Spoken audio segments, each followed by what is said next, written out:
Kung ang nagmamahal lamang sa inyo ang inyong mamahalin, ano pang gantimpala ang inyong hihintayin? Ang mga makasalanan man ay marunong ding magmahal sa mga nagmamahal sa kanila. Kung ang mga nagmamabuti lamang sa inyo ang inyong gagawan ng mabuti, ano pang gantimpala ang inyong hihintayin? Kahit ang masasamang tao ay gumagawa rin yan. At kung ang makakabayad lamang ang inyong pauutangin, ano pang gantimpala ang inyong hihintayin?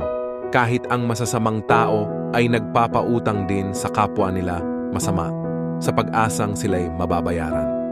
Sa halip, mahalin ninyo ang inyong mga kaaway at gumawa kayo ng mabuti. Magpahiram kayo na hindi umaasa ng anumang kabayaran. Sa gayon, malaking gantimpala ang tatamuhin ninyo at kayo'y magiging mga anak ng kataas-taasang Diyos, sapagkat siya'y mabuti kahit sa masasama at sa mga hindi marunong